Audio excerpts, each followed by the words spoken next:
Hi guys, thanks for checking the video out. This is my 50 degree. This is Matt. How we doing? I'm doing great. Or was that for the audience? All three people that might watch this. So, I ordered this one at standard length just because it was quicker.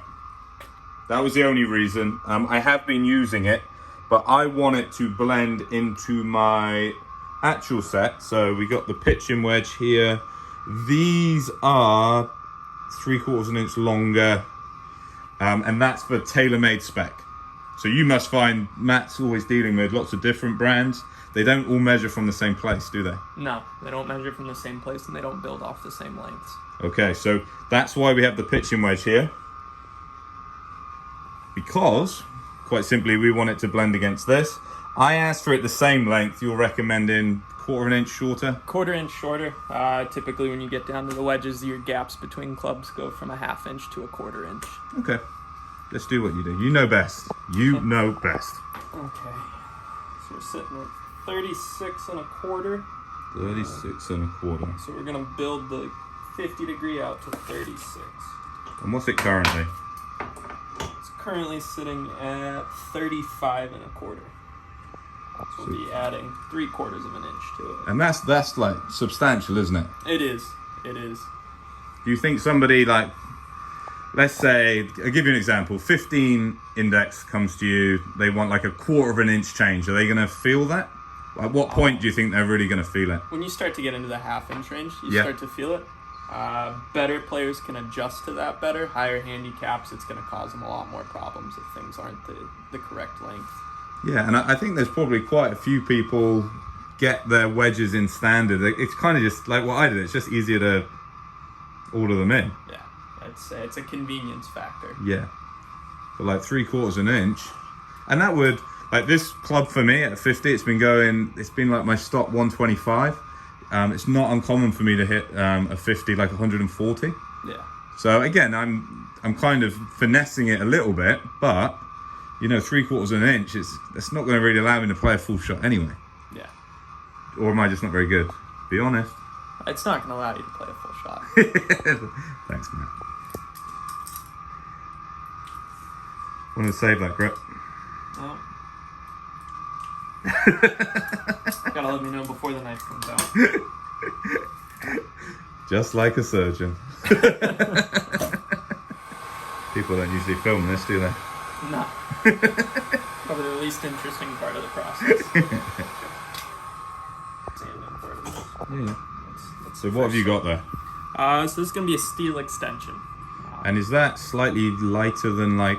Because you can just like cut a shaft down, can't you? And you could, in theory.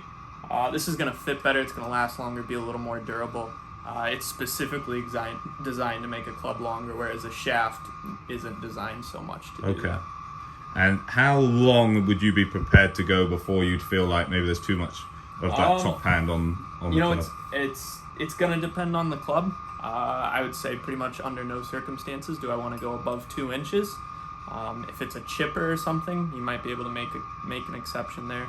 But 2 inches is typically about where we max out. Okay. And is that because like you'd have like the top hand's going to be completely on there, so when you release?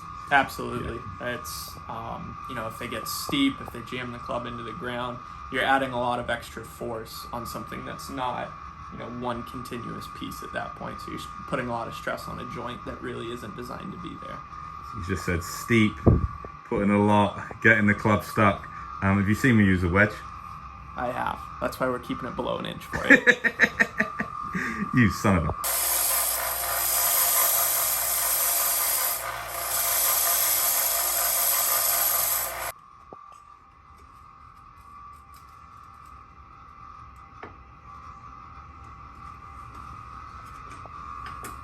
Do the old measure twice, cut once here.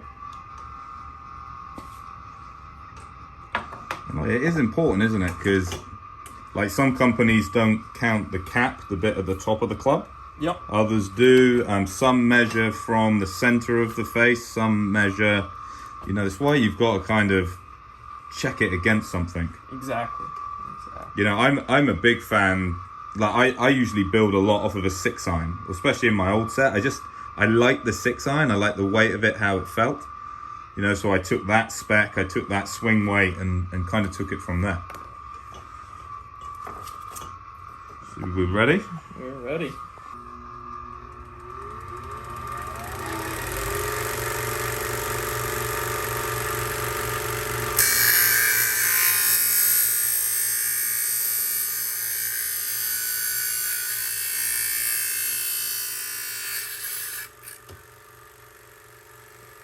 That's a good job. We're about 1/8 of an inch short, which gives room for the grip cap, which will put us right at 36. Perfect. And then before we go putting, like gluing, putting the grip on, I suppose we could glue first. In terms of swing weight, so like 3/4 is quite substantial, isn't it? Yeah, 3/4 you're definitely going to increase the swing weight by a few points. Me personally, I like to get it all put together.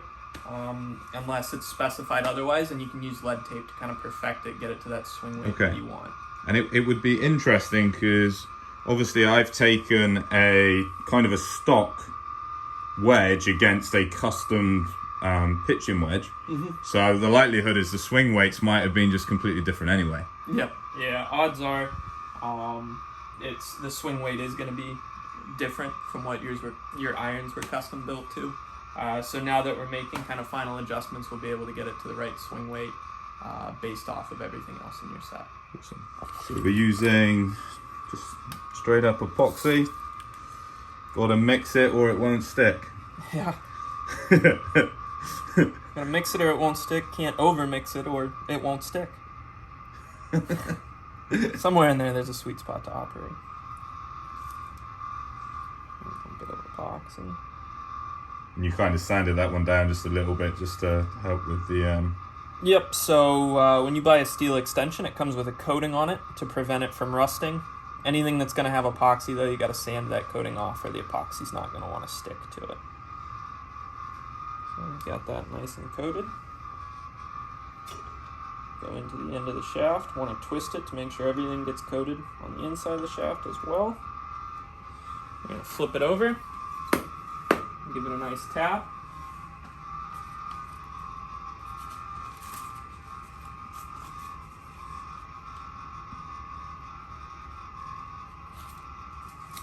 Wipe off the excess here.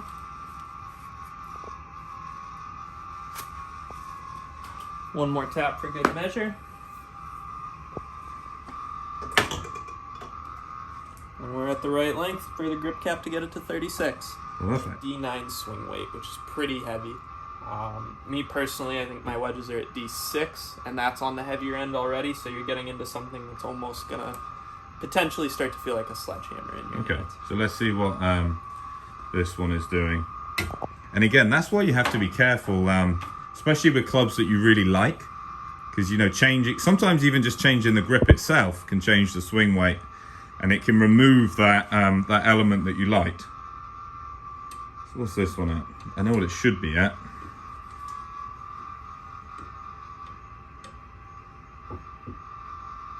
So we're sitting at D6.5 on this one. Okay. So all your clubs are heavy overall.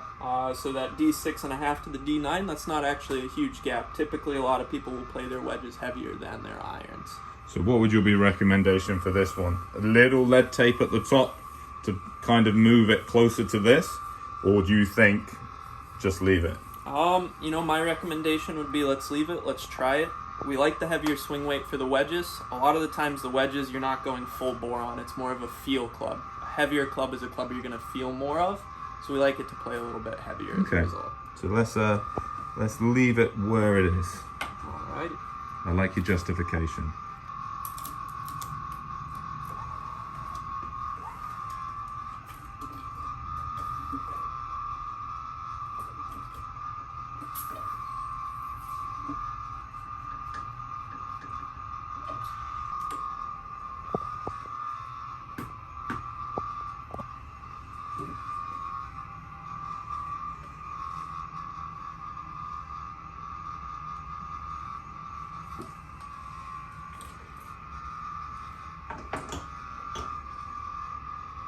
Right on our number. There we go. And that should make a big difference. And that brings kind of my 50 now into my set. My 54, which we've just bent to 55, and my 60 are actually at standard. Because I don't tend to play as many like full shots with it. I think we'll leave those for the time being. Yeah, that makes a lot of sense. When when you're not playing a lot of full shots, kind of blending the set like we have with the 50 degree into the pitching wedge, it's a little less critical at that point. And it, you could argue like especially the 55 should probably be like split the difference, but I've been playing okay with it. So again, if it ain't broke, let's not fix it. Exactly. I'll probably have a bad round next time, and I'll be in asking for that one to be changed. But really, really good job there. And again, that's a big difference. And I think it shows if you've got a club fitter in your area, you can modify your clubs.